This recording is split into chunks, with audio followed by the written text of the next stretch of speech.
காஞ்சிபுரம் தேசிய நுகர்வோர் கூட்டமைப்பு குழு நெல் கொள்முதல் நிலையங்களில் நெல் விற்ற விவசாயிகளுக்கு ஒரு மாதமாகியும் பணம் வழங்கப்படாத அவலம் நீடிக்கிறது.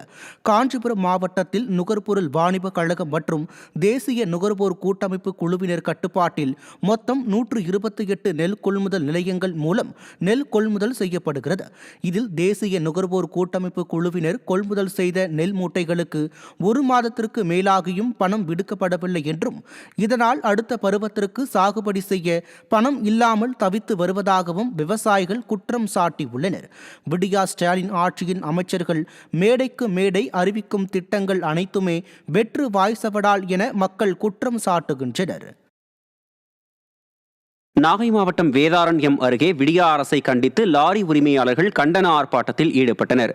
கோவில்பத்து தானிய கிடங்கு முன் விடியா அரசின் தமிழ்நாடு நுகர்பொருள் வாணிப கழகத்தை கண்டித்தும், தங்களுக்கு லோடு வழங்காததை கண்டித்தும் வேதாரண்யம் லாரி உரிமையாளர்கள் சங்க தலைவர் தலைமையில் 100க்கும் மேற்பட்ட லாரி உரிமையாளர்கள் கண்டன ஆர்ப்பாட்டத்தில் ஈடுபட்டனர். அப்போது ஸ்டாலின் அரசை கண்டித்தும், மாவட்ட நிர்வாகத்தை கண்டித்தும் கண்டன கோஷங்களை எழுப்பினர். மேலும் தங்களுடைய கோரிக்கைகளை நிறைவேற்றவில்லை என்றால் தொடர் உண்ணாவிரத போராட்டம் நடைபெறும் என்றும் அவர்கள் எச்சரித்தனர்.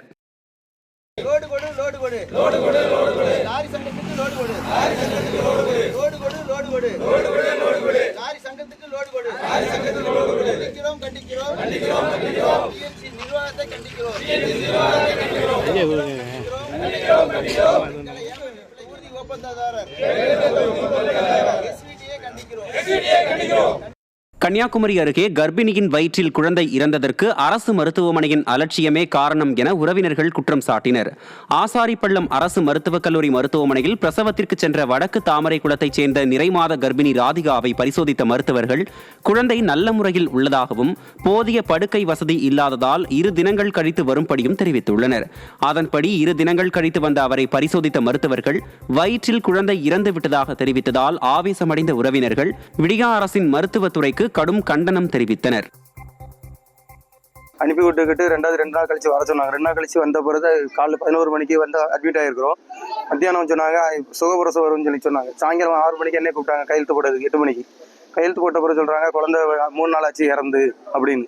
அதுக்கு என்ன பண்ணு எனக்கு தெரியும். ஆனால் பிள்ளை நல்லா இருக்குன்னு சொல்லி தான் அனுப்பி விட்டாங்க. வேலைக்கிழமை வரும்போது செக்கப் வரும்போது. ஆனால் பெட்டு இல்லைன்னு சொல்லி தான் அனுப்பி விட்டாங்க. அன்னைக்கு வந்து அட்மிட் பண்ணது தான் வந்தேன். அப்போ வேலைக்கிழமை நீங்கள் 2 நாள் கழிச்சு வாங்கன்னு சொன்னாங்க. இப்போ கேட்டால் அப்படி இல்லவே இல்லைன்னு சொல்றாங்க. பிள்ளை அன்னைக்கு அப்படி சொன்னால் அட்மிட் பண்ண சொன்னோம் அப்படின்னு சொல்லி என்கிட்ட கையெழுத்து வாங்கினாங்க. எந்த இது பொறுப்பு நான் தான் ஏற்கிறேன் அப்படின்னு சொல்லிக்கிட்டு கையெழுத்து வாங்கி அனுப்பிவிட்டாங்க. தமிழகத்தில் கௌரவ விரிவுரையாளர்கள் கொத்தனார் பணி செய்வோரை விட குறைவான ஊதியம் பெறுவதாக மக்கள் கல்வி கூட்டியக்க ஒருங்கிணைப்பாளர் சிவக்குமார் தெரிவித்தார். சென்னை சேப்பாக்கத்தில் உள்ள பத்திரிகையாளர் மன்றத்தில் செய்தியாளர்கள் சந்திப்பில் இதனை தெரிவித்த அவர், கல்விக்காக பல திட்டங்களை நிறைவேற்றுவதாக கூறும் ஸ்டாலின் மாடல் அரசு விரிவுரையாளர்கள் மற்றும் ஆசிரியர்களை நிரந்தர பணியில் நியமனம் செய்ய வேண்டும் என கோரிக்கை விடுத்தார். ரீதியாக நிரந்தரப்படுத்த சொல்லி கேட்பான் அப்படின்றதுக்காக தான் கெஸ்ட் லெக்சரர்னு கொண்டு வந்து ஏதோ விருந்து விரிவுரையாளர், கௌரவ விரிவுரையாளர் அப்படின்னு பேர் கொடுத்து இது கூட தங்கராஜ் அமர்ந்திருக்கார் கௌரவ விரிவுரையாளர் சங்கம் இப்படி நியமிக்க ஆரம்பித்தாங்க. சட்ட ரீதியாக ஃபைட் பண்ண முடியாது. அதாவது வந்து கொத்தனாரோ அல்லது ஒரு பெரிய ஆளோ சித்தாளோ கட்டட தொழிலாளர் சங்கத்தின் மூலமாக பெற்ற உரிமை கூட இந்த கௌரவ விரிவுரையாளர்களுக்கு கிடையாது, இவங்களுக்கும் கிடையாது. விருதுநகர் மாவட்டம் ஸ்ரீவில்லிபுத்தூர் பேருந்து நிலையத்தில் கட்டப்பட்டுள்ள கடைகளை இடிக்க வந்த நகராட்சி அதிகாரிகளிடம் வியாபாரிகள் வாக்குவாதத்தில் ஈடுபட்டதால் பரபரப்பு ஏற்பட்டது. உரிய முறையில் நோட்டீஸ் வழங்காமல் வாய்மொழி உத்தரவின் பேரில் கடைகளை இடிப்பதற்கு நகராட்சி நிர்வாகம் முயற்சிப்பதாக வியாபாரிகள் குற்றம் சாட்டினர். 2026 மார்ச் மாதம் வரை கடைகள் நடத்துவதற்கு அனுமதியுள்ளதால் வியாபாரிகளுக்கு ஆதரவாக மக்களும் குரல் கொடுத்தனர். இதனையடுத்து பேருந்து நிலையத்தில் முந்தைய அதிமுக ஆட்சியில் திறந்து வைக்கப்பட்ட பாலூட்டும் அறையை நகராட்சி அதிகாரிகள் அப்புறப்படுத்தியதற்கு அதிமுக நிர்வாகிகள் கடும் கண்டனம் தெரிவித்தனர். சேலம் மாவட்ட ஆட்சியர் அலுவலகத்திற்கு இமெயிலில் வெடிகுண்டு மிரட்டல் விடுக்கப்பட்டதால் பரபரப்பு ஏற்பட்டது.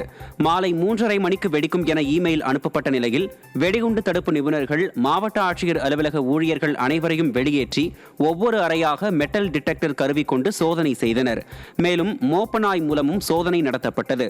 அனைத்து இடங்களிலும் நடத்தப்பட்ட சோதனையின் முடிவில் சந்தேகத்திற்கிடமான பொருள் எதுவும் கண்டறியப்படாததால் அனைவரும் நிம்மதி பெருமூச்சு விட்டனர். விடியா ஆட்சி மீது யாருக்கும் பயம் இல்லாததால் மிரட்டல் சம்பவங்கள் அதிகரித்து விட்டதாக விமர்சனம் எழுந்துள்ளது. கன்னியாகுமரி கடலில் கழிவுநீர் கலப்பதை தடுக்க வலியுறுத்தி உள்ளிருப்பு போராட்டம் நடைபெற்றது. ஹோட்டல் மற்றும் விடுதிகளின் கழிவுநீர் கடலில் கலப்பதால் கடல்வாழ் உயிரினங்களும் பவளப்பாறைகளும் அழிவதோடு துர்நாற்றம் வீசி குழந்தைகளுக்கு தொற்றுநோய் பாதிப்பு ஏற்படும் ஆபத்து உள்ளது. எனவே கழிவுநீர் கடலில் கலக்காதவாறு மாற்று ஏற்பாடு செய்ய வலியுறுத்தி உள்ளிருப்பு போராட்டம் நடைபெற்றது. இதுகுறித்து நடவடிக்கை எடுக்கவில்லை என்றால் அடுத்த கட்டமாக வேலைநிறுத்தத்தில் ஈடுபட வேண்டியிருக்கும் என இதில் பங்கேற்றவர்கள் விடியா ஸ்டாலின் அரசை எச்சரித்தனர்.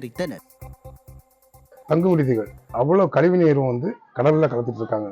அவங்க தக்க இது அந்த கழிவு நீரை வந்து அவங்க தக்க இது பண்ணி அவங்க வைக்கல. அவ்வளோ கழிவு நீர் வந்து எல்லா லாட்ஜில் உள்ள கழிவு நீரும் கடல் வந்து வந்துட்டு இருக்கு. அந்த ஹோட்டலும் சேர்ந்து இந்த கழிவு நீர் வந்து வர்றதுனால வந்து எங்களுக்கு ரொம்ப பாதிப்பாக இருக்குது. கடலில் கால் வைக்க முடிய மாட்டேங்குது. பிள்ளைகளுக்கு நோய்கள் வருது, தொற்று நோய்கள் வருது. இதுக்கு நீங்கள் ஒரு நல்ல ஒரு முடிவு எடுத்து மேலிடத்துக்கு சொல்லி நல்ல ஒரு முடிவு எடுத்துறணும். கடலூர் மாவட்டம் புவனகிரி அருகே பெரிய நெற்குணம் கிராமத்தில் காணாமல் போன வாய்க்காலை கண்டுபிடித்து மீட்டுத்தர விவசாயிகள் வலியுறுத்தியுள்ளனர். பெரிய நெற்குணம் கிராமத்தில் செல்லும் ஆனைவாரி வாய்க்கால் தற்போது ஆக்கிரமிப்பால் காணாமல் போய்விட்டது என விவசாயிகள் குற்றஞ்சாட்டியுள்ளனர். மேலும் தற்போது பெய்த கோடை மழை காரணமாக வயல்களில் மழைநீர் தேங்கி பயிர்கள் சேதமடைந்து அழுகிவிட்டதாகவும் குற்றம் சாட்டியுள்ளனர். எனவே காணாமல் போன ஆனைவாரி வாய்க்காலை கண்டுபிடித்து அதனை அளவீடு செய்து தூர்வாரி சீரமைக்க வேண்டும் என விவசாயிகள் வலியுறுத்தியுள்ளனர். அதுக்கு இந்த பக்கம் பெரிய நெற்குணம், வீரமணி நத்தம், சின்ன குப்பம், பெரிய குப்பம், ஆனைவாரி, அதுக்கு பிறகு அந்த பெரிய வாய்க்கால கலக்கிற வரைக்கும் கடந்த ஒரு 6-7 வருஷமா அவையில இருந்து தூர்வாரத்துக்கான வேலை நடைபெறல. அது என்னன்னு விசாரிச்சு பார்க்கும்போது இந்த டெண்டர் வந்து கேன்சல் ஆகுதுங்கிறாங்க. ஏன் டெண்டர் கேன்சல் ஆகுதுன்னா கட்சியில் பிரமுகர் சில பேர் வந்துட்டு வாய்க்கால் வந்து ஆக்கிரமிப்பு பண்றதா செய்தி கிடைச்சிருக்கு.